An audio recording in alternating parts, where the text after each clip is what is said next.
Guys আপোনালোকে কেতিয়াবা জোন of সাইলেন্সৰ বিষয়ে শুনিছেনে য'ত বোলে কোনো বৈদ্যুতিক সঁজুলি কম্পাছ আদি কাম নকৰে আৰু কোৱা হয় যে ইয়াত বোলে এলিয়েন্সে বসবাস কৰে। গাইজ আপোনালোকে জানেনে হিন্দুৰ আটাইতকৈ ডাঙৰ মন্দিৰটো আমাৰ দেশত নহয় বেলেগ দেশতহে অৱস্থিত। এটা এনেকুৱা ৰেষ্টুৰেণ্ট য'ত বোলে টয়লেটৰ বেচিনত গ্ৰাহকসকলক খাদ্য খাবলৈ দিয়া হয়। আৰু গাইজ আপোনালোকে পৃথিৱীৰ আটাইতকৈ 52 জাতৰ গৰুৰ বিষয়ে কেতিয়া শুনা পাইছেনে? গোটেইবোৰ তথ্য জানিবলৈ ভিডিঅ'টো অলপ স্কিপ নকৰিব, গতিকে আহক আমি ভিডিঅ'টো সোনকালে আৰম্ভ কৰো।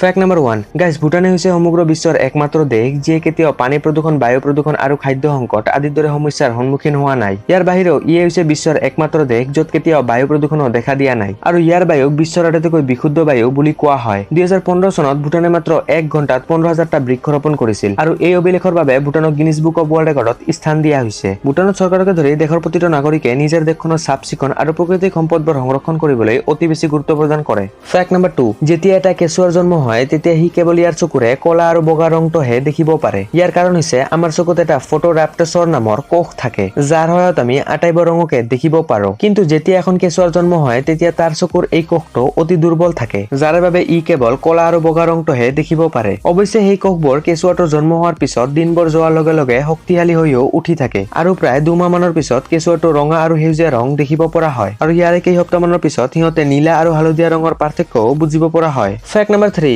খাই থকাৰ সময়ত যদি মল, শৌচাগাৰ বা টয়লেট আদিৰ নাম লোৱা হয় তেতিয়া বেছিভাগ মানুহৰে খোৱাৰ পৰা মন উঠি যায় বা ঘিনতে খাব মন নহয়। কিন্তু আপুনি জানি আচৰিত হ'ব যে টাইৱানত এখন এনেকুৱা অদ্ভুত ৰেষ্টুৰেণ্ট আছে য'ত বোলে শৌচাগাৰৰ আকৃতিত তৈয়াৰ কৰা ষ্টেণ্ডত আহি থকা গ্ৰাহকসমূহক খাদ্য খাবলৈ দিয়া হয়। এই ৰেষ্টুৰেণ্টক কেৱল শৌচাগাৰত ব্যৱহাৰ হোৱা আটাইবোৰ সামগ্ৰীৰ দৰেই ডিজাইন কৰা হৈছে। ইয়াত থকা চেয়াৰ মেজকে ধৰি অন্যান্য অলংকাৰিক বস্তুবোৰকো শৌচাগাৰত ব্যৱহাৰ হোৱা বস্তুবোৰৰ দৰেই তৈয়াৰ কৰা হৈছে। ইয়াৰে কিছুমান ডিছ সুবাহু দেখাত মানুহৰ মলৰ দৰেই হয় আৰু এই ডিছবোৰক সৰু সৰু টয়লেটৰ বেচনৰ দৰে তৈয়াৰ কৰা বৰ্তনত পৰিৱেশন কৰা হয়। এই অতি অদ্ভুত থিমৰ বাবেই এই ৰেষ্টুৰেণ্টখন গোটেই দুনিয়াতে টয়লেট ৰেষ্টুৰেণ্ট বুলি জনপ্ৰিয় হৈ উঠিছে। ফেক্ট নম্বৰ 4, গাইজ আপোনালোকে জানেনে জাৰ্মানীত যদি কোনো অপৰাধীয়ে জেলৰ পৰা পলায়ন কৰিবলৈ চেষ্টা কৰে তেতিয়া তাক অপৰাধী বুলি গণ্য কৰা নহয়, কিয়নো তাত থকা আইন অনুসৰি কোৱা হৈছে যে আজাদী হৈছে বোলে মানুহৰ মৌলিক প্ৰৱণতা। আনহাতে পলায়ন কৰাৰ সময়ত অপৰাধীয়ে যদি জেলৰ সম্পত্তিৰ ক্ষতি সাধন কৰে বা কাৰোবাক হত্যা কৰে বা আক্ৰমণ কৰে তাৰ বাবে তাক পুনৰ অপৰাধী বুলি শাস্তি দিয়া হয়। একে সময়তে যদি পলায়ন কৰোঁতে ধৰা পৰে তেতিয়া তাক পুনৰ জেললৈ পঠিয়াই দিয়া হয়।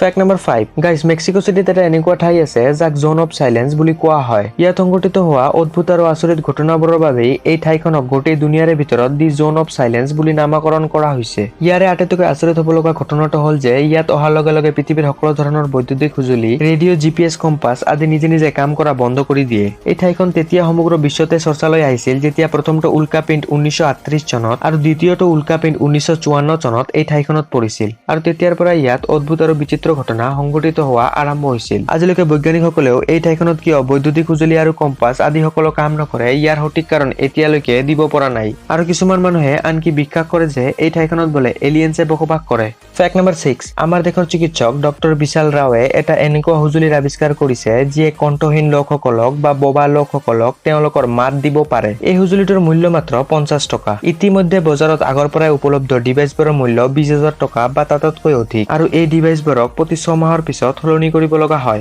এনে পৰিস্থিতিত ডক্টৰ ৰাৱে প্ৰস্তুত কৰা এই সঁজুলিটো মধ্যবিত্ত ৰোগীসকলৰ বাবে অতি সুলভ মূল্যৰ হ'ব। তেওঁৰ এই আৱিষ্কাৰৰ বাবে গোটেই বিশ্বই তেওঁৰ প্ৰশংসা কৰিছে। কিন্তু অতি দুখ লগা কথাটো হ'ল যে ভাৰতৰ বেছিভাগ মানুহে তেওঁৰ এই অতি লাগতিয়াল আৱিষ্কাৰৰ বিষয়ে আজিও নাজানে। ফেক্ট নম্বৰ 7, গাইজ আপোনালোকে জানেনে পৃথিৱীৰ আটাইতকৈ ডাঙৰ হিন্দুৰ মন্দিৰটো আমাৰ ভাৰতত নহয় কম্বোডিয়াতহে আছে। হয়, পৃথিৱীৰ আটাইতকৈ ডাঙৰ হিন্দুৰ মন্দিৰটো কম্বোডিয়াত অৱস্থিত যাৰ নাম হ'ল আংকৰ বাট আৰু এই মন্দিৰটো 162ৰ পৰা 6 হেক্টৰ ঠাই আগুৰি আছে। কোৱা হয় যে আগতে কম্বোডিয়া এটা হিন্দুৰ দেশ আছিল। সেই সময়ত কম্বোডিয়াৰ ৰজা সৰ্বব্ৰহ্মণে দ্বাদশ শতাব্দীত এই মন্দিৰটো নিৰ্মাণ কৰিছিল। ইয়াত তেওঁ ব্ৰহ্মা, বিষ্ণু আৰু মহেশ্বৰৰ মূৰ্তি স্থাপন কৰি পূজা আৰম্ভ কৰিছিল। কিন্তু 14 শতাব্দীৰ ভিতৰত কম্বোডিয়াত বৌদ্ধ ধৰ্মৰ জড়িত লোকসকলে শাসন কৰিবলৈ আৰম্ভ কৰিলে আৰু অৱশেষত তেওঁলোকে মন্দিৰটোক বৌদ্ধ ধৰ্মৰ ৰূপ দিলে আৰু আজিৰ সময়ত এই আংকৰ বাট মন্দিৰটোক গোটেই বিশ্বতে এছিয়াৰ এক অন্যতম বিখ্যাত ধৰ্মীয় স্থান বুলি গণ্য কৰা হয়।